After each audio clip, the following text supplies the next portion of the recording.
Hello everyone, I'm Suzanne Hamilton, Director of Ascension Counseling Center. You're watching Ascension Counseling Center's video newsletter where we talk about the services we offer and how you can benefit from them.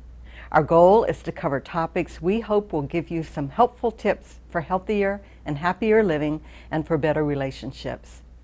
That means embracing a new way or better way of doing things. Won't you please stay with us for the next half hour or so?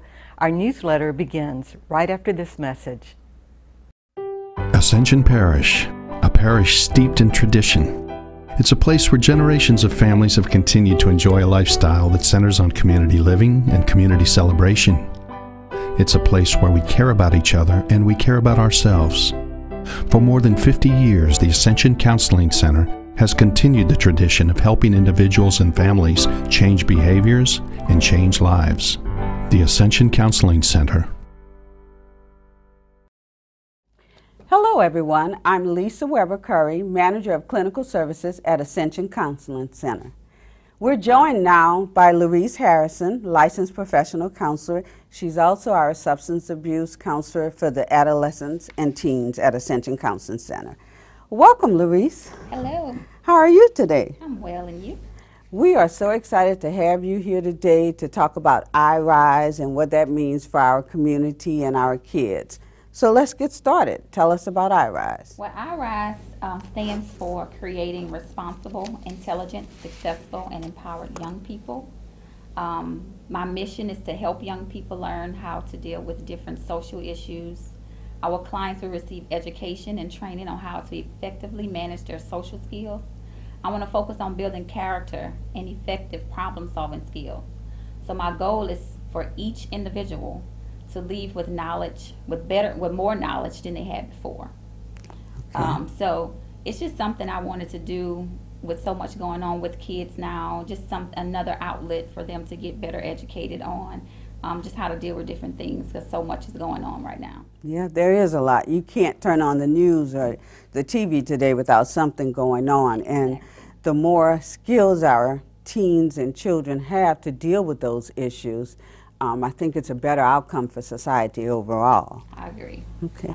So, iRise, tell us when the group will start, the age limits to the group, how it all will work, costs and all that. Tell us about it. It will start June 3rd, okay, which is on Wednesday. That will be for the middle school, ages 11 to 13. Okay. And it will be $10.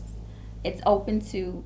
is that $10 per group or $10 overall? $10 per group. Okay. So each week they will come, it will be $10. It's only for the month of June. Okay.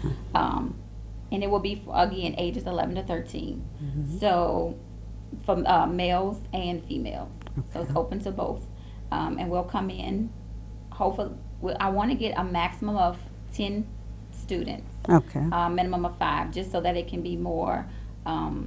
well, if you're saying a maximum of 10, that keeps it at a level where everybody can participate, right, and get a chance to, you know, add their input, take some stuff away without being overcrowded. Exactly. It won't okay, be so open, right, more closed, so that everyone okay, can feel comfortable. Okay. You know, we can keep that attention when it's just 10.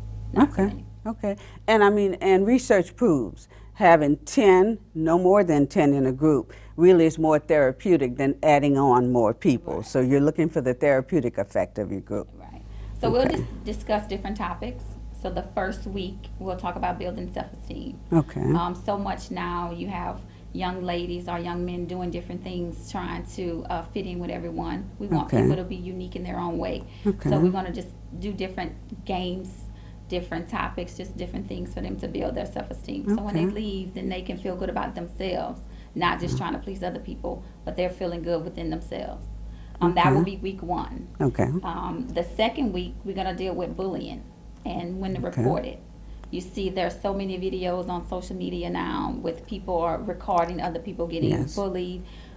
So we want kids to feel okay. You don't want to just be a standby. You okay, see that happening, you need to go and report it. Okay. You want to see the signs of someone getting bullied. We need for people to feel comfortable mm-hmm, to go and say bully, and what's making that person be bullied. Why okay, are you feeling the need to want to pick on someone. Okay. Everyone is different. Everyone have their own thing. It's okay to be different. It's okay if Okay. you're smart. Okay. It's okay if you are top of the class. Nothing's wrong with that. I don't think a person should be bullied about that. So we Okay. want people to just, again, that ties in with self-esteem. So if you feel confident about yourself, if you feel confident about what you're doing, then you can stand up to that bully. Okay. Okay. And then the next thing is the next week, which will be week 3, we'll be learning about new coping skills. Okay. So different coping skills so you can deal with the bullying, you can deal with the issues that you're dealing with, you can work on your self-esteem, all of that. Okay. So everything will kind of tie in to each other. Okay. And then finally on week 4, transitioning to high school. So no, Okay. you're going to leave junior high and you're going to go to high school. It's a new era at that point. So just being confident going in, it's new people, it's bigger. You don't have those teachers holding your hand anymore. Now it's on to the big things. Okay. It sounds like it's going to be really interesting. So you're going to be covering building self-esteem, how to deal with bullying, learning new coping skills for a variety of problems that come up as you're growing up from small kids into teenage years. And you're also going to be looking at transition in high school. So self-esteem really does tie into everything you've talked about. So tell us a little bit about self-esteem. What is it, and how do you plan on bringing the kids in to understand what self-esteem is and to build their self-esteem up? It's just it's like a confidence aura you have about yourself. Okay. And you have people who are shy. Mm-hmm. You want to get them out of that. Okay. And how you have to make them comfortable. Okay. So to me, self-esteem is like, if I know how to do something, I want to be confident in it. So Okay. if I'm shy, I'm going to maybe talk with someone or get in an area with someone who have something in common that I do. Okay. For me, I like sports. So Okay. for me to open up to someone, if you say something about a football game or a basketball game, then you pique my interest. I'm comfortable in that situation. So then, I will talk with you, and we'll be best friends at the end of the day. So you're finding a way to connect. Right. Okay. I'm finding a way to connect, and that's what we're gonna have. Hopefully, we have 10 people and come to the group. So those are 10 different individuals. Okay. And hopefully we get 2 people, or my goal is for everyone to find something in common. They can leave there and they're not as shy. They Okay. can find, if they're talking about a musical instrument, if they're talking about I like algebra or whatever it is, then they can compete on that. And then their confidence, their self-esteem will rise from that. And, I have something in common with someone. I'm not the only one. Because sometimes people feel, or young people feel scared or intimidated when they feel like they're the only one who do something, or maybe I'm not cool because I do. Or because I can't do Or it. because It can I go can't do either it. way. So would you say self-esteem is about how each individual person feels about themselves? Okay. Because it's a self thing. You Right. want to analyze yourself. Okay. And so where do you think self-esteem starts? Does it start as a kid? Is it something we're born with? Is it something that we build and grow and develop over time? I think it's a little bit of everything. Okay. Because just like with teachers, when you expect your child to go to school and they learn everything, but it starts at home. If you want your kid to be able to excel in school, you have to be able to help them with homework. You have to read to them or have different flashcards and stuff for them to go. So as a parent, you want to build that up in your child. Tell him or her that you're beautiful, you're smart, you can do anything you want to do. And then as you grow in life, you go through different things, and you build as you go through life. Right. So I wasn't always this confident person. Okay. It took me time to grow. It took my parents encouraging me, and then it took me going through college, growing as a woman, and then all that came in like, oh, now I see it. I'm not who I was then. Right. All those things along the way helped me, and I want to extend that to young people now. Like, just because you're like this now doesn't mean that you're going to always be that way. It's steps. You have people helping you along the way, teaching you different things. You learn different things along the way, and it helps you build as a person. It's always something you can look back on and say, oh, I remember when such and such told me this, and this helped me right now. Okay. So, and also with self-esteem be a part of, because sometimes, especially when you're kids and teenagers, you are so concerned about what other people say. So how do you tell kids, how do you work with them to get them to tune into the voices in their own heads, evaluate what they're thinking, determine whether it's negative or positive, and then which one should they choose to build their self-esteem? But how do you get them to that point where they're able to say, yes, I have low self-esteem, and here are the steps you need to take to get past that? It's just, you have to block out. We step out with just blocking out what all the naysayers, like the white noise from what people say. It goes about just being confident and learning, getting that from your parent. Toning into on being unique, being comfortable. It has to start with you being comfortable within yourself. Because if you're not comfortable with who you are, then you would tend to go with everyone else. Oh, I'm not pretty enough. Oh, I'm not the best cheerleader. Oh, I'm not the star on the football team, because you're not happy within yourself. So the first thing is the person has to be happy within themselves. And once you're happy within yourself, then you're able to go out and do whatever it is. If you're going to be the star of the football team, and if you're happy within yourself in that position, then you'll go out and excel every Friday night. If not, then you're going to be behind the scenes and be the water boy, because you're not confident in yourself. That's one thing. But also we got to remember, there's not necessarily anything wrong with being a water boy if you aspire to that, because everybody have different needs. So I think what I hear you saying is you have to find out what's unique about yourself. Confidence doesn't just automatically come. It comes through successes and failures and being able to pick yourself up and do it again and keep trying. But also we have so many kids that come from homes at times where they're not getting that sense of character building, telling them they're beautiful, telling them you can do it, you fell off the bike, let's get back on it, try it again. So in that sense, where do the kids find that positive feedback from? You have schools, your teachers, principals, coaches, all those people play a part in everyone's life.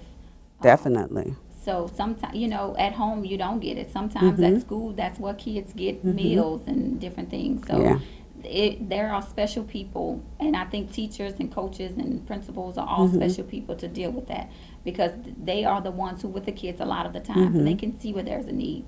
And if that one teacher takes the time to give them that encouragement, then that student can excel. And just going back to the point, if someone wants to be a water boy or a water girl, that's fine. If that's where you excel in, great. Not saying anything different about that. But if you want to, you have to be the best in whatever it is you want to do. No matter what it is. And what I hear you saying is they have to decide for themselves what that best is. Because no one can make you do what you don't want to do. Sometimes people are pressured into doing things, but if you are comfortable within yourself, then you'll be able to say no. It's it's easy to say yes to something, but to some people it may be hard to say no, because they want to fit in. They want to be accepted. So if you're saying, well, come on, let's go do this, and it's bad, then for that person to feel comfortable with you, you're the popular person on campus, then they're going to want to do it, instead of saying, no, you know what, that's not a good deal. If you don't want to be my friend, that's okay. And then it's a good thing, because it ties into, you are going to talk to the group about peer pressure as well, is where you're taking the topic now, and how peer pressure can negatively or positively influence our teens and our kids. So even if they're not getting it at home, if you have a trusted adult, trusted friends who are doing well, you're telling them they can help build up their self-esteem and character by interacting with those people they trust, who actually serve as role models for them. Exactly. And you have to be mindful of the people you keep in company. It's not always good to hang out with, if you hear people talking about this one particular person all the time. This person does this and this person does that. And you may not be wanting to do that, or you probably don't do it. But being that you're with them all the time, then you get guilt by association. So my thing is, I want teens and young people to understand, be mindful of who you're hanging out with.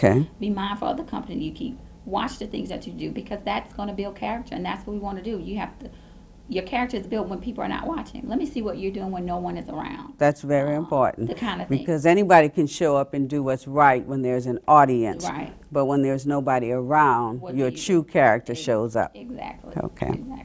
Okay. So that's the first group with the first set of teens, ages 11 to 13. Right. So then the following month, you will do another group. Tell us about that one. That will be in July. That will be July 1st. That's going to Okay. start off with that. And again, it's going to be on Wednesdays from 5 to 6. Okay. June and July, both of them are going to be, the time's going to be from 5 to 6. $10 again. And this is going to be high school students, 14 to 17 years old. Open to males and females. Okay. So you're going to take on the high school students. Going to take on the high school. This is for some of them, like the 14-year-olds, that's their first time going to high school. So let's talk a little bit about transitioning to high school, since this is something you're going to cover with that group.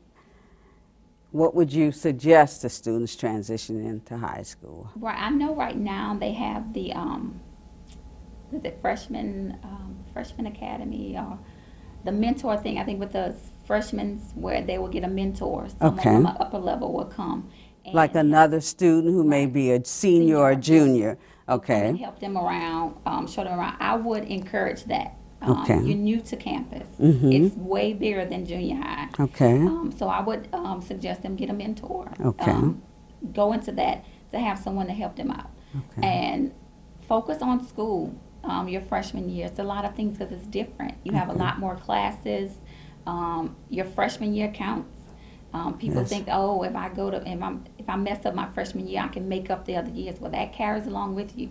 So it's very important to get the flow of things. You have to Okay. know how to change classes, even though they did a little bit of that in junior high. But in Okay. high school, you go on, you have 7 different teachers. Mhm. Or if you're on block schedule, you have 4 different teachers. You're in class a long time.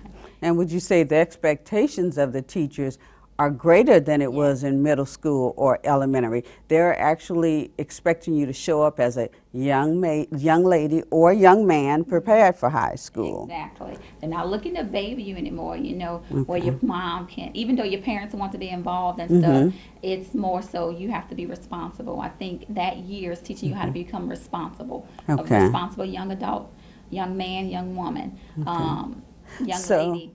as parents then, we know the teachers are expecting them to be responsible young adults, but as parents, what can we do to help our kids with that transition to high school? Like I just remember with my own daughter starting high school, they always, over the summer before high school started, the schools themselves would give like a seminar, and they would go and spend the whole day. Parents would be in one section and students in another. Would you recommend that parents and their kids definitely attend that, because it tells them what they can expect in high school? If that's offered, that would be great, so they can know. Because I know in college they do something like that, like freshman assembly or something. Right. And you're able to go, because that's a big transition as well. And you learn about different things on campus and who to talk to when things go wrong. So I think that's great. I know they do like prep days before school start down Right. here. So that will be a good thing. Also, Okay. the first PTO open house. Okay. So parents can go around and meet their kids, teachers, and Right. see where their learning environment is. That will be a great thing as well. So you can, as a parent, can understand what's going on with your child. Exactly. If say, like Dutchtown is so big, Right. and you have to wonder why your kid is getting targeted all the time, but the school's so big. So if Okay. you go to the open house, then you can see Right. where it is. How is it that they're taking so long to get from class A to class B? It's such a Okay, big and school, then so- maybe you can come home and help them strategize. Right. How can I get to my class on time? Maybe we need to meet with the principal or the guidance counselor and talk about maybe your classes are too far apart and Right. there's no way you're ever going to be on time. So is there a way, we can move your classes closer together? So it's having all those discussions before school Right, before starts. school, so you can Okay. get it right. So if you know you have 4 classes, your first 4 classes are spread out, how about make sure that you have all your materials for your class so you don't have Okay. to stop to your locker. You That's can go straight very to school. important. So you want to do things like that, just trying to prepare them Okay. for the next step. So that would be a good thing Okay. starting off your freshman year. Okay, good. So what are some other topics you're going to talk to our high schoolers about? effectively dealing with conflict resolution. You Okay. know, a lot of things are going on with kids. They having differences about you wearing my dress or anything. I want to be the captain of the cheerleading team, and then you are. So it's dealing with it and having effective communication. Because if you don't, then as a young adult, when you try to go on the job, you're thinking that's how you're going to be able to deal with it. Right. So you want to be able to effectively do that, talking in a calm manner, actively listening. Type of things you want to do, not interrupting someone when they're talking. Give them a chance to speak so that whatever your issue is, it can get resolved. But you can't have a conversation with someone if you're not listening. It's going to take someone listening and then someone talking in order for you to get to the end result. And at the end, hopefully the conflict is resolved. Okay. And I think active listening, it's just important all through our lives. I mean, we lose track of doing that even as adults. So if we can catch them early on and teach them how to actively listen to one another and to work toward a resolution, but also to remember if in that moment you're so angry that you can't work things out, it may be more important that you walk away. Right. So that's a good point. If you feel like what you're going to say to someone is going to come out and you're going to regret it or it's going to be hurtful, then you should have the right to say, at this time I'm really upset. I think it's best if we come back and talk about this later. I need to calm down. Because if not, you're going to shout and nothing's going to get across. You're arguing at that point. Right. Nothing's going to get resolved. You're going to get angrier, and you don't want that. Okay. So it's good to just walk away when you feel like things are not getting resolved. Okay. And we have two ears for a reason. You want to listen twice as hard. Right. Instead of, and then you have that one mouth for the listen twice as hard. And I think people forget that. You have to listen to someone. Okay. You're going to miss everything that they're talking about because you're too busy trying to cut in. You're too busy trying to get your point across, and you're not listening to what that other person is saying. Okay. Which makes me think about another part of your the program you're going to have over the summer, risky behavior, and you're saying listening. But so much now with teenagers and kids are done through social media, posting negative comments and all of that. So you don't get a chance to get that face-to-face interaction right away to resolve a conflict when you have things being posted on the media about you, Snapchat, Instagram, Facebook, all those different outlets to put information out there. So how would you talk to the kids about handling that? Do you think they should get their parents involved when it comes to things like, negative things being posted about them, and even teaching them about what they should and shouldn't post? Do you think parents should be involved in that? I do. I think parents need to monitor it. Okay. I think it's not monitored. They're able to do any and everything. A lot with these social sites, you can put different ages on there. You can, kids are able to lie and say that there are certain ages. It should be some kind of way that you're not able to just post these different things. Okay. For instance, when they're fighting people, and you see that all over the internet, people are fighting. Then you have people talking about different boys and calling each other names and different things. All of that is being posted. Some kind of way that should be, it should be some kind of filter so it can be blocked it. And that all ties back into your character, your self-esteem, your confidence. You're going to do things for people to just post negative things about you. You're going to go out to parties and not know what's going on. And another risky behaviors like drugs and alcohol. All these parties are going on. Underage drinking. And people are, all of those things are being posted on the internet. When I think parents need to monitor those things and you know how you have those talks of do's and don'ts? Right. Then it's the do's and don'ts of social media. You don't want to post where you're going, what you're doing all the time. You don't want to post negative things. Because what's on the internet, it stays on there. Even when you delete it. Even when you delete it, it's on there. So you have to be mindful, because one day you may want to run for office or something, or you want to get this nice job at a Fortune 500 company. Because more and more companies are looking at your social media. And you don't want to be that reflection. And you know how people change, and that's great that people change. You don't want that negative reflection to be on you. Okay. You know, you want to grow and learn from that. And if we can stop that before it happens, just giving them good tips and on things, giving them just the more you know, the more you'll grow. Right, exactly. Just better education. And I think it was right. It'll be better, but a lot of parental involvement, I think, just monitoring what's going on. Okay. And a lot of the new social media outlets actually allow you to set parameters for what your kids can and cannot do. So maybe also, you know, in meeting with the kids, I know you're also going to meet with the parents when they first bring them, right? So talking to the parents about how to set those parameters so that the kids can access media in a negative way. Exactly. We, you know, I want to really encourage that and stress that, and then find some good healthy tips on it. Some do's and don'ts, like a little quick tidbit or something, so they can know. And it's not to say that you're not doing a good job, but here's some additional information just to help along the way, because you don't want, a lot of kids are judged from what they see on social media. That's not your life. Sometimes they try to fit in so much that they act like this is how I am. The peer pressure. The peer pressure of it. I was watching something on social media the other day when this little girl was 13 years old, and she said that she was 19 and trying, you know, risky behavior. And her mom said, look at this camera. Tell them that you're only 13. Right. You still have a bedtime. Yeah. And, you know, her mom didn't know what was going on, but when she did, she, you know, went on and corrected that behavior. Right. So you want to be able to stay on top of what your child is doing. And then as someone looking at it as a counselor, I want to be able to give that knowledge. Here are some things you can do to help you along the way. You don't want anyone to just label you. We don't like labels. We don't like to be stereotyped. So let's do something different. Okay, okay.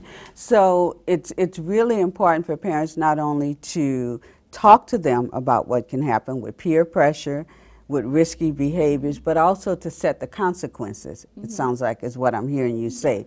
And the consequences have to fit what the kid has done. Right.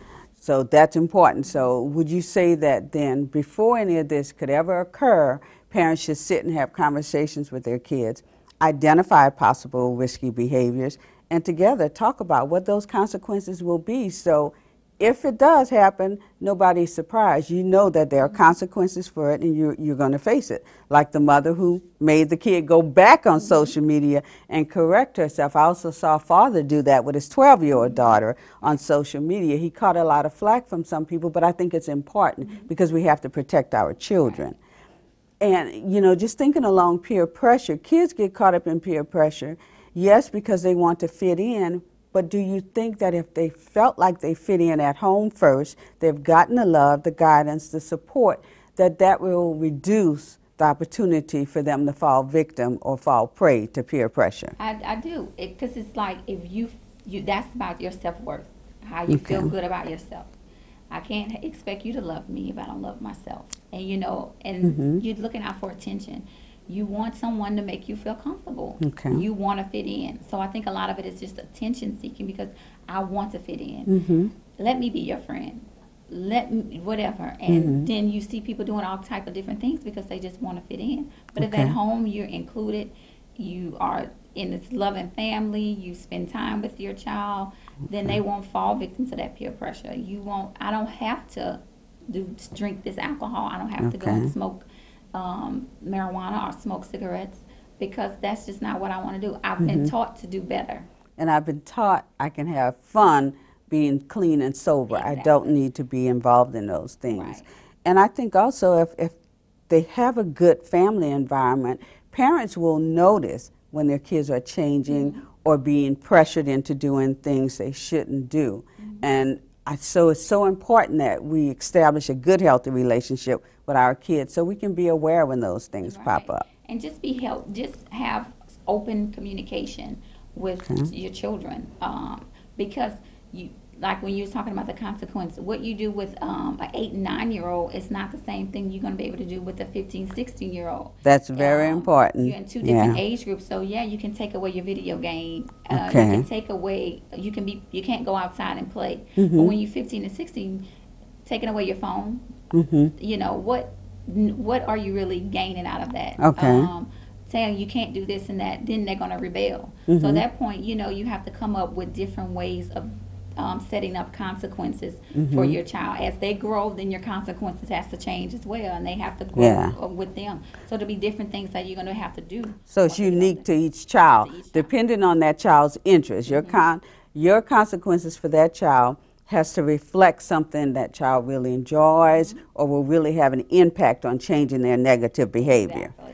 Back to that, if you're the star player on the team, or you failing and you want to misbehave and fail in school, okay, well, that goes your opportunity to play. Okay. And mom, these are the things you have to do. Okay, so it really sounds like, I'm excited about this group because it really sounds like it's not only teaching the kids, but also giving the parents some information, even though you're not necessarily inviting the parents to sit in on the group. But my understanding is you're going to meet with the parents the first time around and let them know what the group is about, give them some information to help them out and be able to work with the kids, and then begin your work on the kids. Right, because then once all of that, just an extra thing to help them. Okay. To make it easier for the kids to have a good transition, for the parents to say, okay, I thought these teenage years were rough, but you know, it's just at the end, everyone can do something and be better. That would be a great thing. Okay.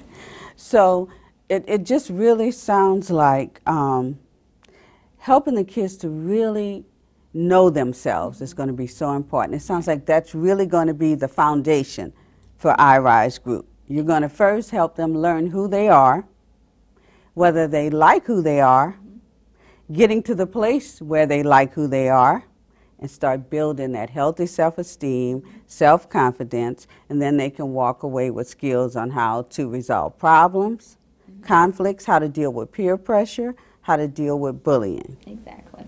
Sounds like a great plan. At the end of the day, they're going to And that's the goal. That's the goal. Sounds like a great way to go. Yes. Okay. I'm excited. Well, I'm excited with you, so I think it's going to be a good program. Thank you. Okay. Well, thanks for being with us, Louise. Please stay with us. We'll be right back after this.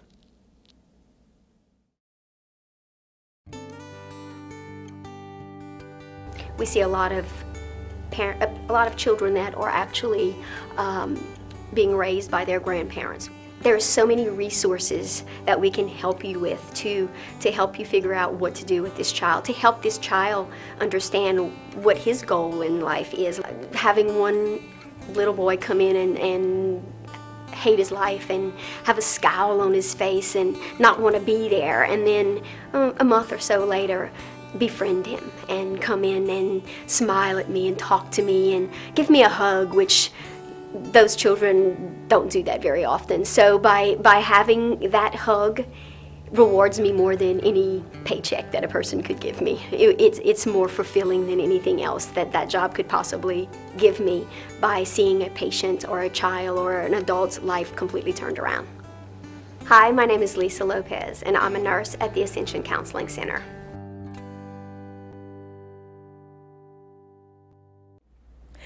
Thanks for being with us for this episode of Ascension Counseling Center's video newsletter. You can catch replays of the program exclusively on Ascension 21 on the days and times listed on your screen, or anytime on Ascension 21's YouTube channel.